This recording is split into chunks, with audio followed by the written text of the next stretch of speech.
Hello everyone, and welcome back to our channel. Today, we are addressing an issue that many people struggle with, especially those on the spiritual path: how to handle individuals who make us anxious or upset. In our everyday lives, we encounter people who strut negative emotions within us. Whether it's colleagues, family members, or even friends, certain interactions can leave us feeling frustrated, angry, or helpless.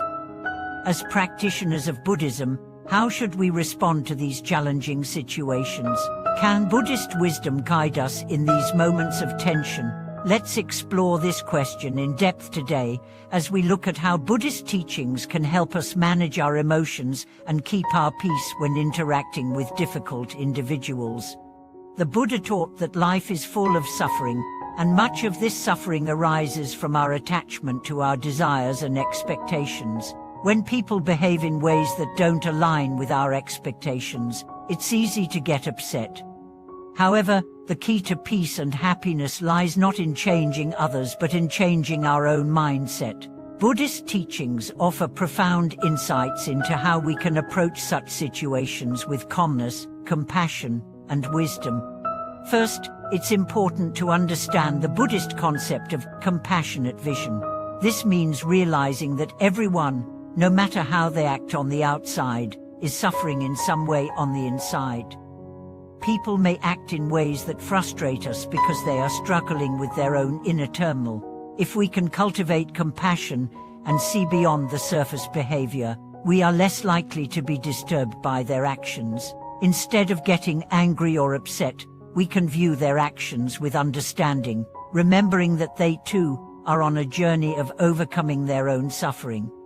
One of the most important tools we have in dealing with difficult people is the practice of letting go. In Buddhism, we are taught that attachment to others' behaviors or reactions only causes us suffering. When we try to control or change others, we become attached to the idea that things must go our way.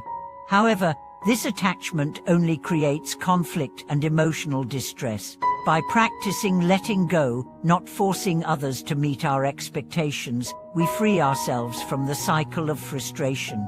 This doesn't mean we condone negative behavior, but rather, we release our emotional attachment to it. In practical terms, when dealing with someone who makes you anxious, take a deep breath and ask yourself, why am I so affected by this person's behavior? What am I attached to? This reflection can help you uncover the underlying causes of your frustration. Perhaps you are attached to a specific outcome or a certain way of thinking about how others should act. Recognizing these attachments allows us to release them and act from a place of calmness and wisdom. Another important practice is a mindful communication. Often, our interactions with others are filled with assumptions, misunderstandings, and reactive behavior. When we feel triggered by someone, it's easy to respond impulsively, whether with anger or defensiveness.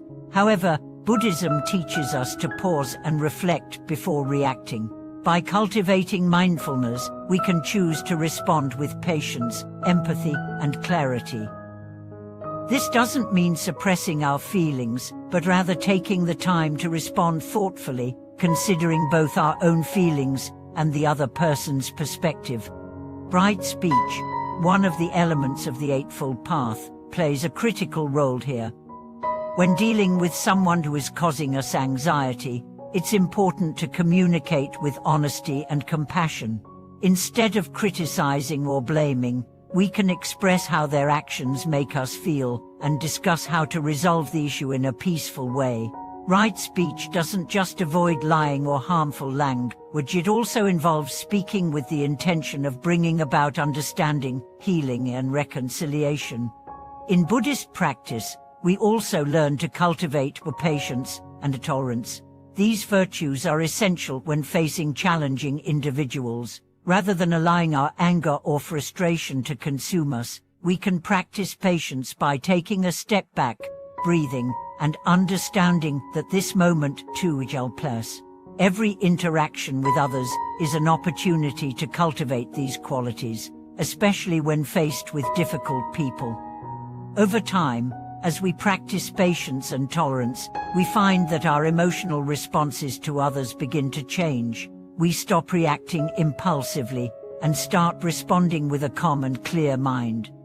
One of the most powerful tools for dealing with people who make us anxious is the practice of self-reflection. Often, when we are upset with others, it is because we are projecting our own issues onto them. Perhaps we feel misunderstood, or we are dealing with our own unresolved emotions. By looking inward and reflecting on our own feelings and motivations, we can gain a deeper understanding of why we are reacting the way we are. This self-awareness allows us to address the root cause of our discomfort, instead of just focusing on the external situation. A story from the Buddhist tradition offers profound insight into this practice. A monk once found himself constantly irritated by another monk's behavior. At first, he tried to avoid him, but this only made the irritation grow. Eventually, he asked his teacher for advice. The teacher told him, "You are allowing his behavior to control your peace. The issue lies not with him, but with your own attachment to how you think he should behave." After this realization, the monk was able to let go of his expectations and responded to the other monk with kindness and understanding, rather than irritation. This story shows how much our own mindset influences how we react to others. Forgiveness is another key practice in Buddhism when dealing with people who bring us discomfort. Forgiveness doesn't mean condoning harmful behavior, but it means letting go of the burden of resentment and anger. Holding on to these negative emotions only harms ourselves, not the person we're upset with. By forgiving others, we free ourselves from the emotional weight and open the door to healing. Lastly, it's essential to understand that Buddhist practice is not about avoiding difficult people or situations. Instead, it's about learning to face them with wisdom, compassion, and understanding. Every challenge we encounter, every person who causes us distress, is an opportunity to deepen our practice and grow spiritually. By using these situations as tools for self-improvement, we can cultivate peace within ourselves and extend that peace to others. Thank you so much for watching today's video. I hope this discussion helps you see how Buddhist wisdom can guide us in dealing with difficult people and finding peace in challenging relationships. If you have any personal experiences or insights about dealing with frustrating individuals, feel free to share them in the comments. Don't forget to like, subscribe, and share this video with others who might benefit. Let's all continue on the path of wisdom and compassion together. See you in the next video.